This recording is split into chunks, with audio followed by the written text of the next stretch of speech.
think of this. There's not a single practicing psychiatrist on planet Earth today that has the faintest clue what mental health is. That would include Sigmund Freud and Carl Jung combined, and all their offspring have yet to produce anything other than cultural Vaseline, basically.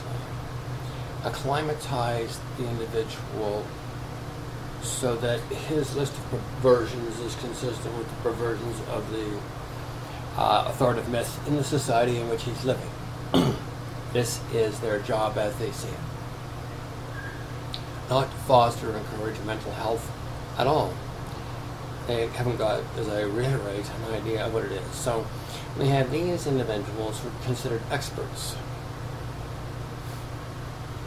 pontificating to the unwashed masses and gnarled of wit and light, and delighting in the scent of their own flatulence, and really, really, really embarrassing themselves if they had the wit to see it. You see, the sad thing is they don't.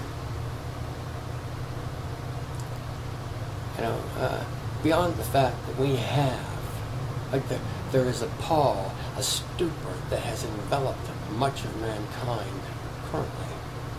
And just to give you a glimmer of it, you know, we have individuals running police departments who think it's a perfectly sound idea to shoot a little girl in the back of the head with a taser gun because I'm too fat and sloppy to catch her. I've never seen the man, I'm just assuming. He might be just nimble, you know, Nimrod, you know, but I tend to doubt it. I mean, anybody that's going to conjure up that as an operating life principle and strap a badge to their chest and a gun to their hip is a dangerous bug as far as we're concerned. And unfortunately, many of them fall in this category. It's a disease inherent in the job itself. It attracts perverts to start with, and then once you're in there jerking off with everybody else, it gets to be like how it is. And you forget that this is a very specialized feature of life, and that, you know, it really is not supposed to be viewed as a growth business. You're not supposed to be looking for new clientele. What you're supposed to be doing is ameliorating the shit you got now, but you don't have a clue how to do it. And you've built the foundations of your castles on a deck of cards that is crumbling now. As we speak, people are intuitively gleaning what's called for and necessary. We have soldiers coming forth and creating panels so they can admit the atrocities they've done. They've done. Doesn't matter what everybody else has done. What I've done, I want to admit and ask forgiveness for. These are untutored, unlettered individuals, have no idea about spiritual disciplines or matters whatsoever, intuitively gleaning what's needed and necessary for them not to be sicker than they already are. Now, I would like any practicing psychiatrist, or litany thereof, to debate these issues with me at any time, any place, anywhere. The publicer, the betterested you can get. This is a miserable, sick, twisted perversion of what you're selling. Grease for the police in Canada. Think about this. Psychiatrists in Canada have only one customer, the government. Same as any other doctor. So you have government bean counters and bureaucrats who are very familiar with hand jobs. Can we say this? Determining medical protocol. And patting themselves in the back and feeling erudite about it. You know, jerking off with little boyfriends at the pharmaceutical industry just around the corner. Get together on weekends and your Tampax. Gives us the warm fuzzies. Understand, this is a sick coalition. One of the flowers of democracy, if you will. Doesn't matter how sick and twisted an idea or principle or an origination is. If it has enough followers, to some degree, it's going to prevail. It's going to cut a swath through your rivers of life and mine, and your great-grandchildren and mine. And you see, I take a look at what we've got going on now. You understand, like, really what we've got are bugs in human drag, insects, and beasts running the planet. Think of this. A couple thousand years ago, even 1,500 years ago, to throw a widow and an orphan out on the street for non-payment of debt was unthinkable. Your brother, your father, you know, your next door neighbor, sure, but not a widow and an orphan. A widow and orphan fall on hard times. It's your business to help them, and it's the whole community's business to help them.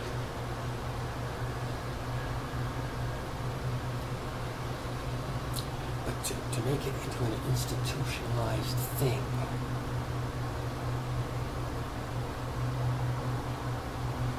is unproductive, I said, and unwise. Creates professional victims in societies and professional leeches to take care of them, bloodsuckers.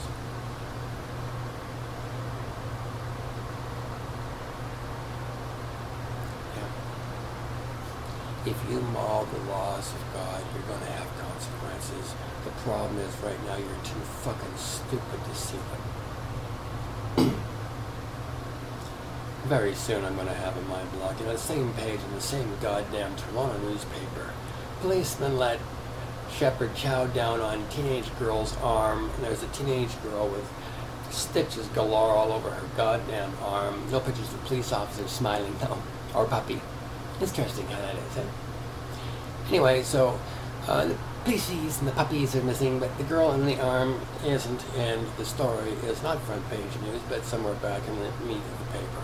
Anyway, so point of the matter is, on the same page, you have a 15-year-old boy, I believe, could be, I don't know, 15, 14, nobody's sure, who's was stopped by the police. I believe he was stealing a car or something, and he's pulled over by the police, and he decides, the police officer's leaning into the car, and he decides, fuck this guy, I'm going to kill him, and runs over him, just like Pac-Man. So we have one more dead police officer and one more little boy with his life fucking ruined. And why is this? Why is this a good idea? Why did that little boy not view the police as his friend? Someone there to help him.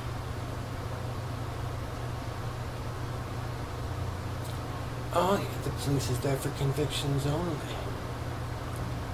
Help call the Salvation Army. Bend over.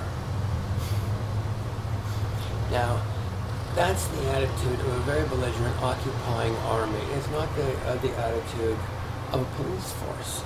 It's the attitude of a police force that's congregationally lost its manners, its good sense, its sense of finesse and grace completely. And it doesn't amuse us, nor the majesties of heaven.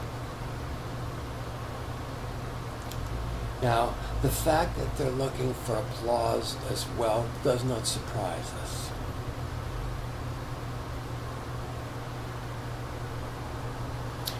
But I'm here to tell you, the King's Barf has already happened, and it's going to up-tempo considerably. You don't want to be caught at the end trying to get started.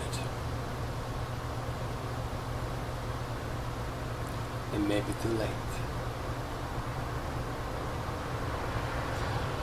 But I suggest you should begin now. Write your list. Every miserable little trespass I've ever originated. Every little theft I've ever mangled out of anything. Every little invalidation, covert invalidation, illegitimate invalidation I've managed to prevaricate. Write it down. Every theft of anything of any kind, write it down. Any misdirection, misappropriation, misalignment, origination of anything, the game of any kind, no matter how slight, right now. Now you may think this is going to be a lifelong project, but I assure you the incidents are finite. You are finite for now, and so are your incidents. So it'd be very useful to get these to paper very quickly. And once you're complete with your list, find yourself a friend. If you don't have one, find yourself a rabbi or a priest or a Buddhist monk or an imam that you can trust. Your life, basically. And recite your list. And everywhere there's an apology you can make, or restitution you can make it as soon as you can, ahead of all other priority, save housing and food.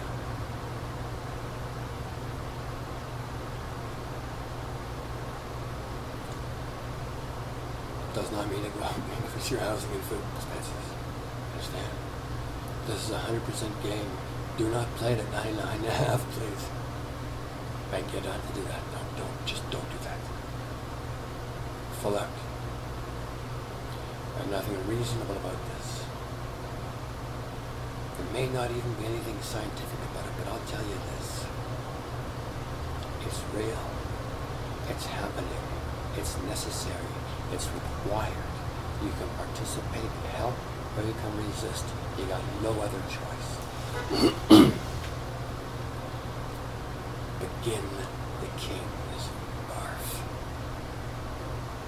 You'll be glad when you're done. We promise. Have I ever lied to you before? Think about this. Have I? And if I have, did I not come and apologize for it right away? Acknowledge and apologize for it right away?